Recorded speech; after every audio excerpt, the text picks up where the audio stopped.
The Discourses of Christ of the Last Days.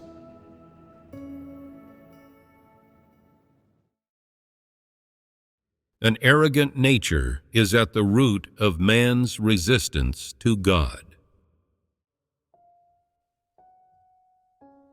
Today, I will speak on the issue of corrupt mankind's nature, essence, and disposition. What is nature? Nature is the inherent essence of men, the thing within them that produces a controlling and directing effect. What someone hates, detests, or likes is all representative of their disposition, which is directly related to their nature essence. In fact, nature is essence, and a person's nature determines their essence. Disposition is the thing that is revealed from a person's essence and nature. The disposition that people reveal in their speech, actions, and conduct is representative of their nature, which is their essence. This is the concept of nature. That is to say, what a person likes, hates, or detests, and what a person pursues are all representative of their nature. These are the key things to look at to see whether a person's nature essence is good or bad in the end. For example, if a person likes to do evil, then that person's nature essence is quite bad. If they like to do good and act righteously, then that person's nature essence is good. Having said this, do you all understand the concept of nature? Nature is essence.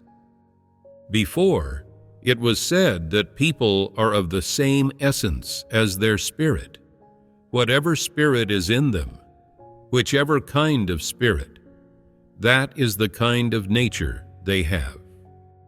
Of course, that is not incorrect. But now, to only say that spirit determines nature would be a bit vague and not practical. Now, what shall I use to explain it? I will use disposition to explain man's nature and essence, because disposition is what is revealed, which people can see, touch, and come in contact with. Thus, it is more concrete and objective. As to spirit, people think it has a vague quality to it, that it is mysterious and relatively empty, all because they cannot imagine it, nor can they see or touch it, nor do they have a way to express it. To always speak of spirit and soul would not be appropriate, nor is it necessary. We do not need it to explain the question of nature, because those things are invisible, not concrete. What we now discuss is most concrete and real, and it can solve the problem of people's corruption. By using this kind of language to express and explain this problem, we can achieve results. We have only just spoken about the concept of nature. But what actually is human nature? Do you know? Since mankind was corrupted by Satan, their nature, which is also their essence, has changed. So what then is human essence? What I speak of now is all people's essence and nature, and is not directed at a certain individual. Since mankind's corruption by Satan, people's nature has begun to deteriorate, and they have gradually lost the reason possessed by normal people. They now no longer act as human beings in the position of man, but are filled with wild aspirations. They have surpassed the station of man, yet yearn still to go even higher. What does this higher refer to? They wish to surpass God, to surpass the heavens, and to surpass all else. What is at the root of why people reveal such dispositions? When all is said and done, man's nature is overly arrogant. Most people understand the meaning of the word arrogance. It is a pejorative term. If someone reveals arrogance, others think they aren't a good person. Whenever someone is incredibly arrogant, others always assume they are an evil person. No one wants to have this term pinned to them. In fact, however, everyone is arrogant, and all corrupt humans have this essence. Some people say, "I'm not the least bit arrogant. I've never wanted to be the archangel, nor have I ever wanted to surpass God, or to surpass all else. I've always been someone who's especially well-behaved and dutiful." Not necessarily. These words are incorrect. Once people have grown arrogant in nature and essence, they can often rebel against and resist God, not heed His words, generate notions about Him, do things that betray Him, and things that exalt and bear testimony to themselves. You say you are not arrogant, but suppose you were given a church and allowed to lead it. Suppose that I did not prune you, and that no one in God's family criticized or helped you. After leading it a while, you would bring people to your feet and make them obey you, even to the point of admiring and revering you. And why would you do that? This would be determined by your nature. It would be none other than a natural revelation. You do not have any need to learn this from others, nor is there any need for them to teach it to you.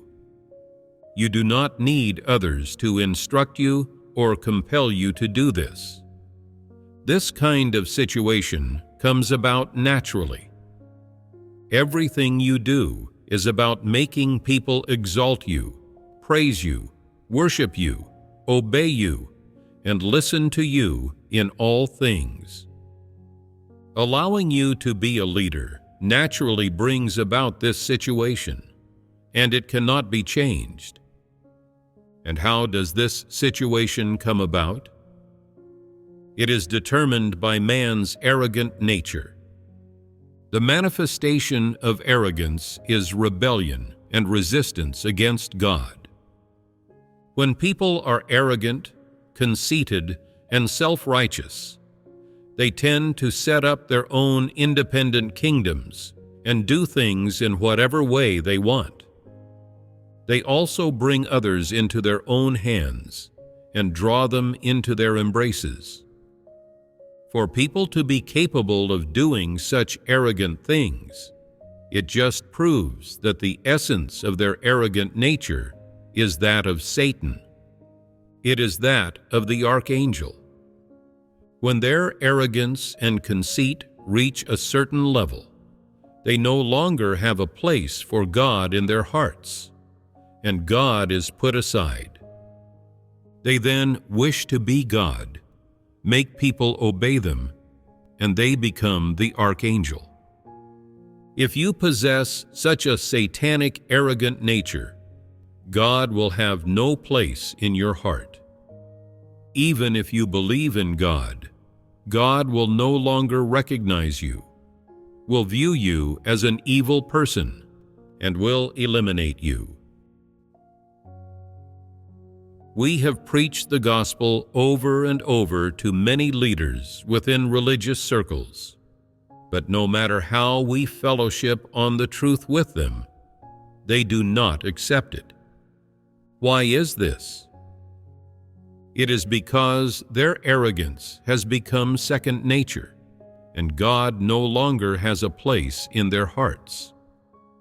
Some people might say, People under the leadership of certain pastors in the religious world really have a lot of drive.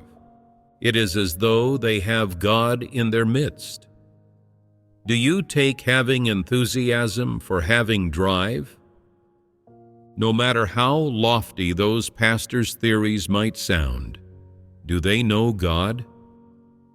If they truly feared God deep down, would they make people follow them and exalt them? Would they be able to control others? Would they dare to prevent others from seeking the truth and investigating the true way? If they believe that God's sheep are actually theirs, and that they should all listen to them, then is it not the case that they regard themselves as God? Such people are even worse than the Pharisees. Are they not genuine Antichrists? Thus, their arrogance is fatal and can lead them to do things of betrayal. Do such things not happen among you? Can you ensnare people this way? You could. It's just that you have not been given the opportunity, and you are incessantly being pruned, so you would not dare. Some people also exalt themselves in roundabout ways, but they speak very cleverly, so ordinary people cannot discern it. Some people are so arrogant that they say, "It is unacceptable for someone else to lead this church. God needs to go through me to get here, and He can only preach to you after I've explained this church's situation to Him. Aside from me, no one else can come here and water you." What is the intent behind saying this? What kind of disposition does this reveal?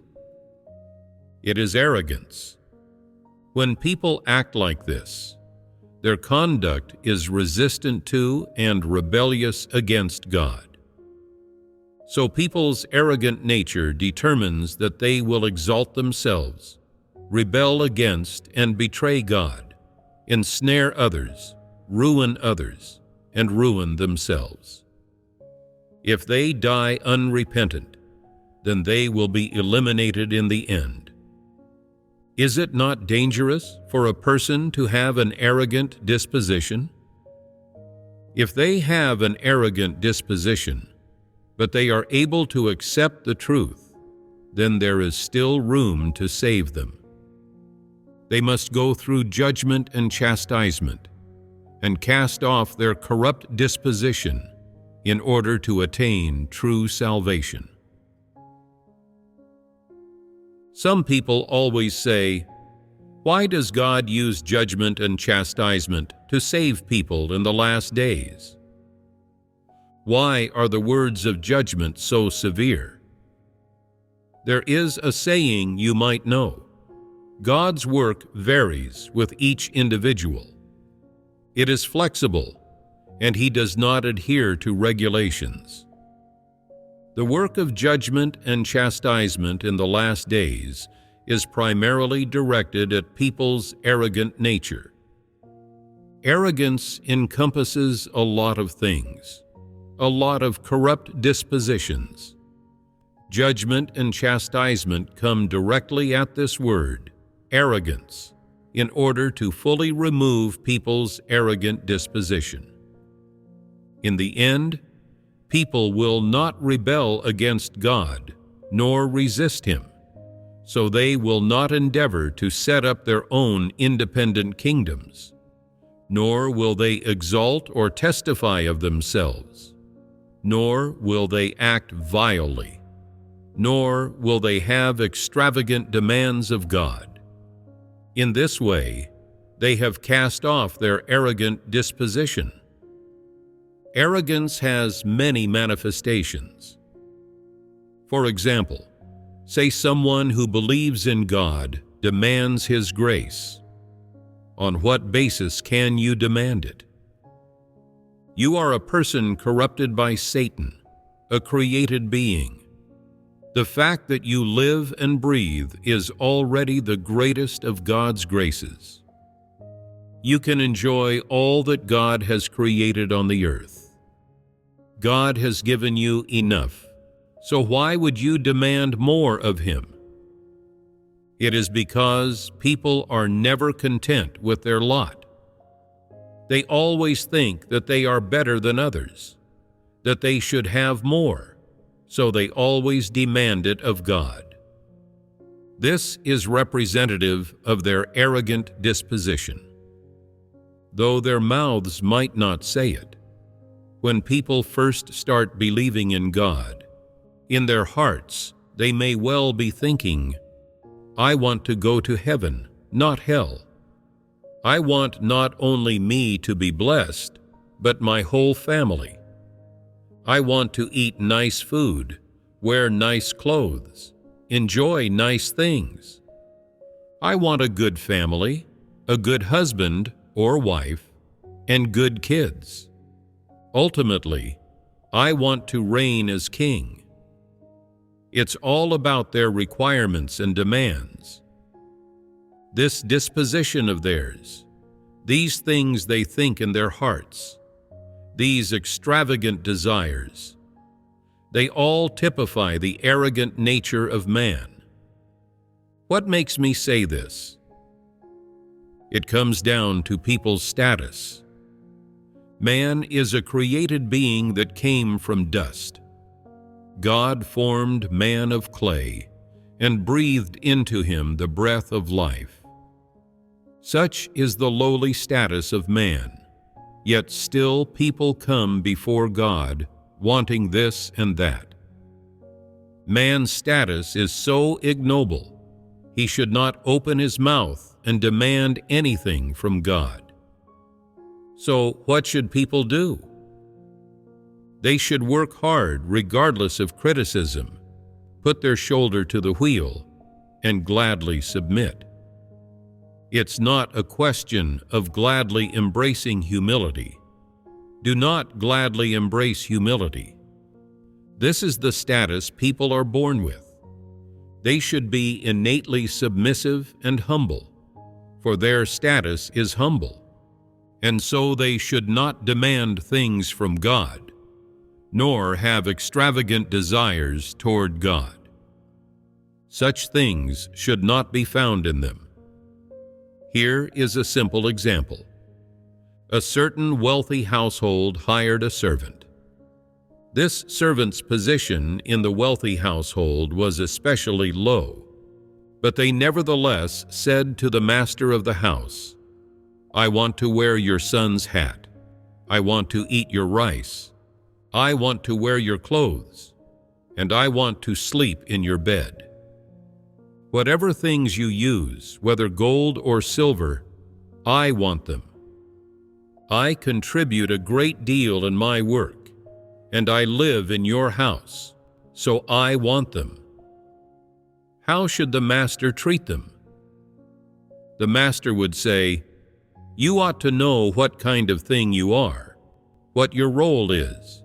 You are a servant. I give my son what he wants, because that is his status. What is your status, your identity? You are not qualified to ask for these things. You should go and do what you ought to. Go carry out your obligations according to your status and identity. Does such a person have any reason? There are many people who believe in God who do not have that much reason. From the beginning of believing in God, they have ulterior motives, and continuing on, they incessantly make demands of God. I have to have the work of the Holy Spirit follow me as I spread the gospel.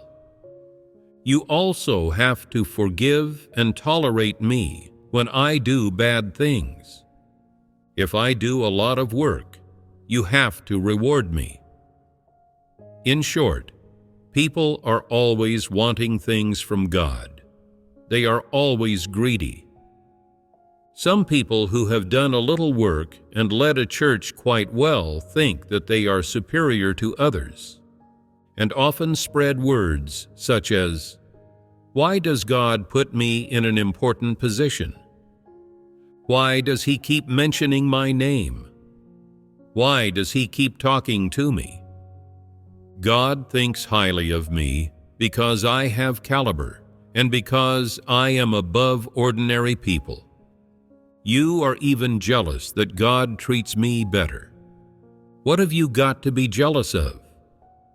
Can you not see how much work I do and how much of a sacrifice I make? You shouldn't be jealous of whatever good things God gives me, because I deserve them. I have worked for many years and suffered so much. I deserve credit and am qualified." There are others who say, "God allowed me to join co-worker meetings and listen to His fellowship. I have this qualification. Do you have that?" Firstly, I have a high caliber, and I pursue the truth more than you do. What's more, I expend myself more than you, and I can get the church's work done. Can you? This is arrogance. The results of people's performance of their duties and their work are different.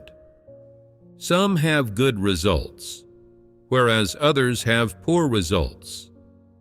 Some people are born with good caliber and are also able to seek the truth, so the results of their duties improve quickly. This is because of their good caliber, which is predestined by God. But how to solve the problem of poor results from performing one's duty? You must constantly seek the truth and work hard. Then you too can gradually achieve good results. As long as you strive for the truth and achieve to the limit of your abilities, God will approve. But regardless of whether your work results are good or not, you should not have erroneous ideas. Do not think, "I am qualified to be God's equal. I am qualified to enjoy what God has given me. I am qualified to make God praise me. I am qualified to lead others," or "I am qualified to lecture others." Do not say you are qualified. People should not have these thoughts. If you do have these thoughts, it proves that you are not in your rightful place, and you don't even have the basic sense that a human being should possess. So, how can you cast off your arrogant disposition? You cannot. Some people say they don't have a corrupt disposition, that they are not arrogant. What people are these? These are people without reason, and they are also the most stupid and arrogant of all. In fact, they're more arrogant and rebellious than anyone. The more someone says they have no corrupt dispositions, the more arrogant and self-righteous they are. Why are others able to know themselves and accept God's judgment, yet you are not? Are you the exception? Are you a saint? Do you live in a vacuum? You do not acknowledge that humankind has been deeply corrupted by Satan, that everyone has a corrupt disposition. This means you do not understand the truth at all, and you are the most rebellious, ignorant, and arrogant of all. According to you, there are many good people in the world, and only a few bad ones. So why is it full of darkness, full of filth and corruption, full of conflict? Why, in the world of man, does everyone take and steal from each other? Not even believers in God are an exception. People are always struggling and fighting with one another. And where does this strife stem from? It is a product of their corrupt nature, of course, the very revelation of their corrupt dispositions. People who have a corrupt nature have arrogance and rebelliousness revealed in them. Those who live in a satanic disposition are belligerent and combative. Those who are belligerent and combative are the most arrogant people of all. They do not obey anyone. Why is it that people often confess their sins but do not repent? Why is it that they believe in God but cannot put the truth into practice? Why is it that they believe in God for many years but cannot be compatible with Him? All this is caused by people's arrogant nature. Mankind has always rebelled against and resisted God, not accepted the truth whatsoever, and has even hated and rejected the truth. This is not because God's requirements of men are too high, but rather because people resist God too fiercely and ruthlessly, so much so that they would make God their enemy and crucify Him.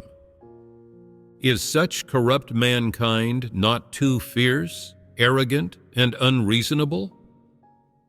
God expresses so many truths. He has mercy on and saves people, and forgives their sins. But mankind does not accept the truth at all. They always condemn and resist God, and make themselves irreconcilable to God. Now, at what level is humanity's relationship to God?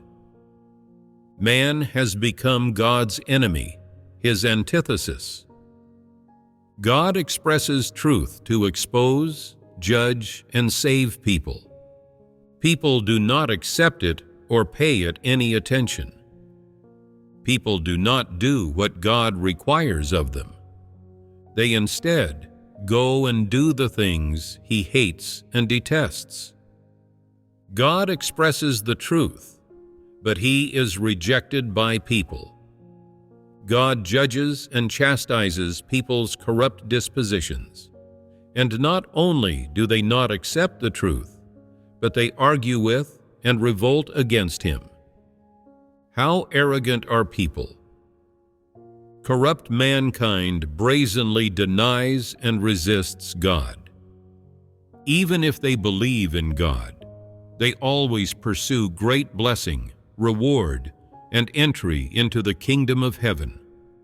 They also want to be rulers and wield authority. This is the model representation of arrogance, the very corrupt disposition of man. God became flesh to save man, but in return for receiving God, people demanded living expenses, rewards, benedictions, and they even went about bragging that they received God and saying that they were beloved of God, so that others would think highly of them. A small number were clearly aware that the one they received was God, yet demanded money from the churches in return. Such arrogant people say that they don't have a corrupt disposition, and that their belief is superior to anyone else's, that they're more loyal to God than anyone else, and act better than anyone else. Some people brag about themselves. I've believed in God for 20 years. When I first converted, there was no church. I spread the gospel everywhere I went. Why are you bragging about yourself? You have nothing worth bragging about.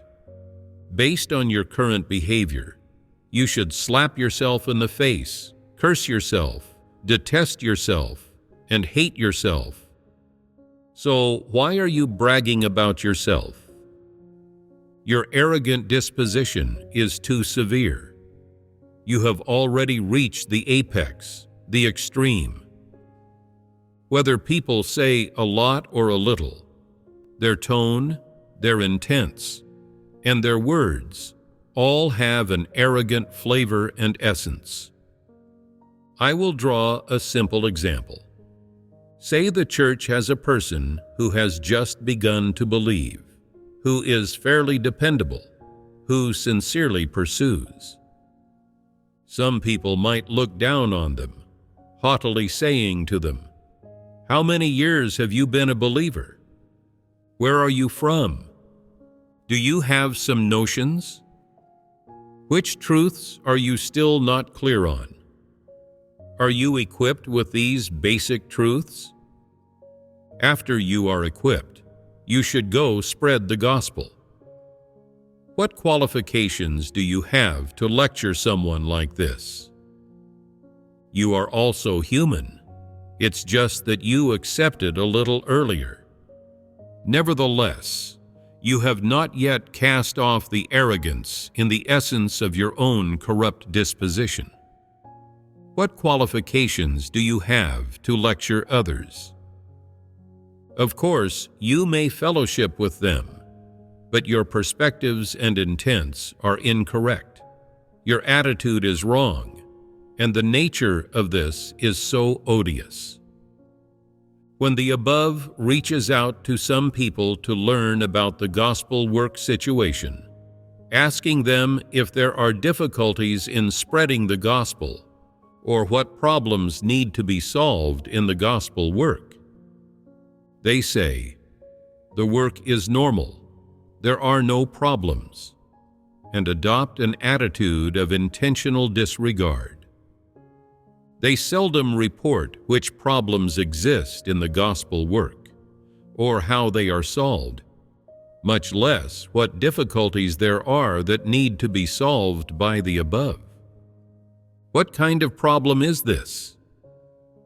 Is this a manifestation of doing one's duty responsibly? Is this a manifestation of loyalty to God? They say again and again that they submit to and follow God, and they say that they have seen the true God, that they are truly submissive, that they are truly willing to expend for God, to pay the price, but in the end, they can manifest such a disposition and say such words. What essence do you think this kind of person really has? What might such a person's outcome be? What are they worthy of? If I did not say these words, if I did not show any interest in matters like this, then what point would you say such people could reach? The consequences are too dreadful to contemplate. When I speak and converse with some people with a normal tone, they become arrogant, thinking that I am an ordinary person. They get carried away and start to spout off, wanting to butt into and evaluate everything, and always wanting to show off.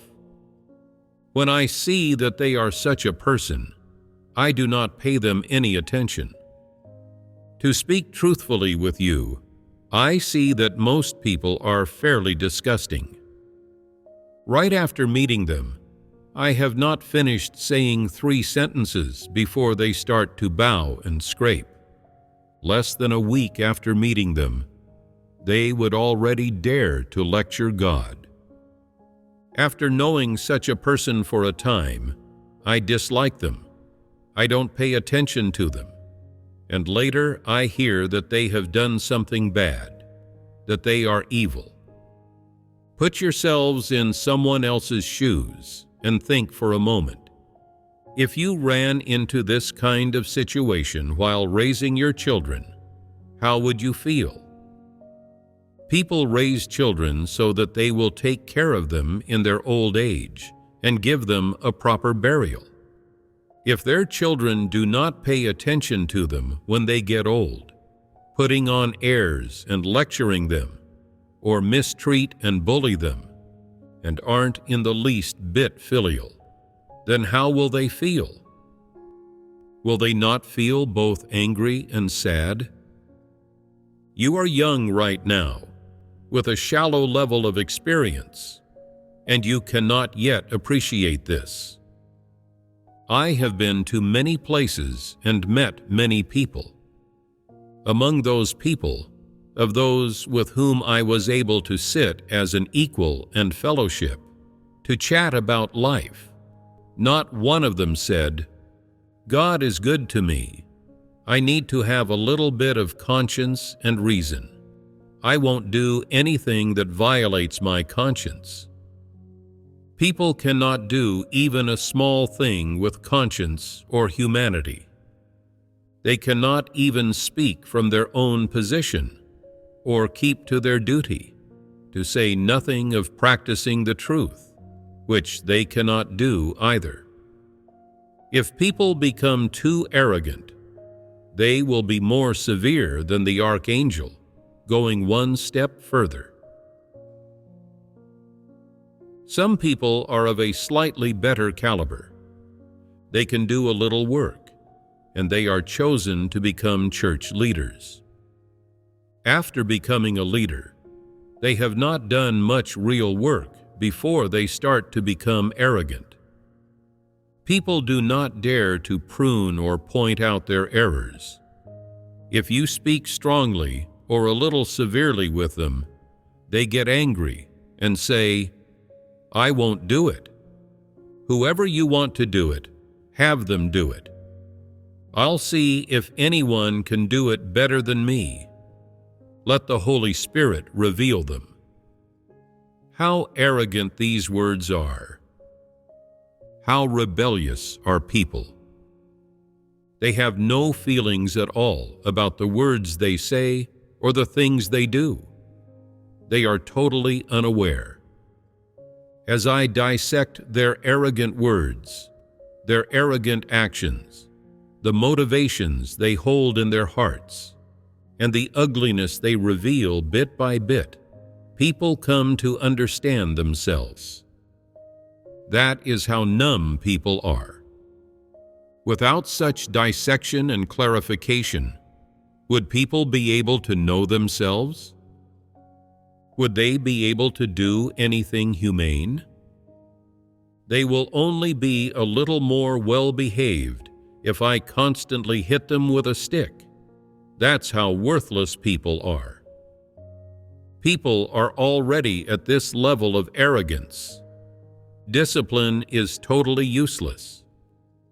Some people say, after reading many of God's words, I feel that they are the truth, and that His words of exposing man are right. But I've believed in God for several years, so why has He not disciplined me? What do you think? When the archangel betrayed God, if God had immediately disciplined and punished it, would it have been able to betray? Could its nature of betrayal have been resolved? Could its arrogant disposition have been removed? It could not. So, people today are arrogant to the point of being 10 or 20 times more arrogant than the archangel. Discipline alone is not enough. They must accept judgment and chastisement. They must accept and pursue the truth. Only then can God work upon them. Only then can He try and refine them. If you cannot accept the truth, then it does not matter how many years you believe, because God will not work upon you. If you have neither conscience nor reason, then you are one of the beasts. He has nothing to say to you. You are not disciplined no matter what you do, and if you disturb the church, you will be cleared out. After speaking so much truth, see whether or not people pursue it. If you say, I am totally unwilling to pursue, I want to wallow in degeneracy, I am willing to become degenerate, then you are waiting to receive punishment. I do not discipline anyone right now. I just speak to them, exposing and judging their corruption. If you take it to heart, then you are pursuing in an upward direction. If you do not take it to heart, then you are waiting for a later punishment. Right now, other than the provision of the truth, there is also exposure, judgment, and chastisement, and then there is punishment and retribution. Of course, retribution and punishment will come sooner or later. Who's to say which day you might violate an administrative decree? Then you'll be dead. Nevertheless, I exhort each of you, do not wait for punishment to come to awaken and pursue. At that point, it will be quite late to regret, and you will be doomed. There will be no more opportunities to repent. At that point, it will be too late to pursue, and also useless. You might as well take advantage of the present to awaken early, to do some humane things, some things of conscience. Do not obstinately stick to the wrong course. Some people advertise themselves as having good humanity, but if you truly have humanity, then why would you do arrogant things? Why can you not do anything humane? Why do you not have the smallest bit of conscience or reason? People are so arrogant that they want everything except God.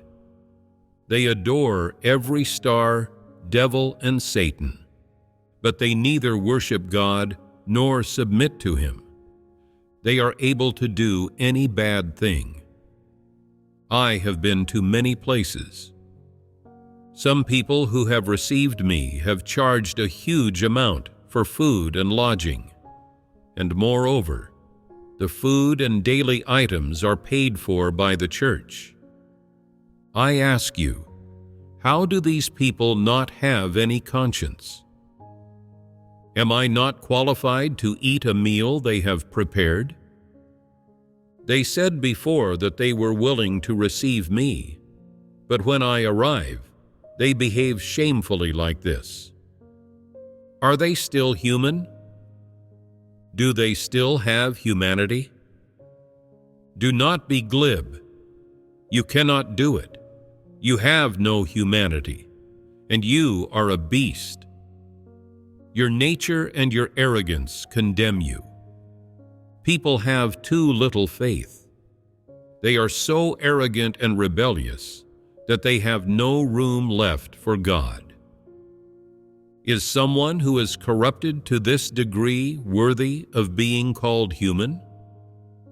This is the very model of a devil, of Satan. People think, even if you have the truth, you are still just a person, so what can you do? What can you help me with? What can you do to me? Where can you take me? I look down on you. I don't care whether or not you are God. They don't care about this. I dare say that if your company's leader were to go to your home, you would not let them leave if they tried. You would have to make them stay in your home for 2 days, and you would treat them well. So people should not always speak arrogantly, should not say that they want God more than anyone else, that they are better at practicing the truth than anyone else, that they are better at expending themselves than anyone else, that they have paid a greater price than anyone else, and that they are more loyal than anyone else. Do not boast of yourself. You are not qualified to do so, nor have you paid that price, nor have you done much real work. Although you have worked a little, it does not amount to sincerely expending yourself for God, much less amount to total loyalty to God and submission even unto death. You can persist for 3 to 5 years, but as time goes on, you will be unable to persist further, so you will be perfunctory and you will complain. Do not think that you are higher than other people. Compared to others, you are not at a high standard. You are far lower than them. Much less can you compare yourself to the saints of the ages. Are you really qualified to brag about anything? You all say, "If I contacted God later, I guarantee that I would not deceive him." Your guarantee needs to be tested for a time. I am unwilling to contact more people. Contacting them and seeing their conduct is enough to make me angry. Some people among you might know how angry I am because of this matter. I am especially angry when I see those people who do not pursue the truth at all, who always want to hold power and control others. I detest them. Those who do not pursue the truth at all are all fairly bad. They do not have humanity. I categorically will not contact such people. When such people see that I do not pay attention to them, they might complain. These people are so unreasonable. Right now, the majority of people do not know how to pursue the truth. Their stature is too small, and the little humanity and reason they possess are too poor, so I have no way to engage with them. If you engage with such a person for 2 days, they will look down on you, become arrogant, terribly arrogant, and they will not listen no matter what you say.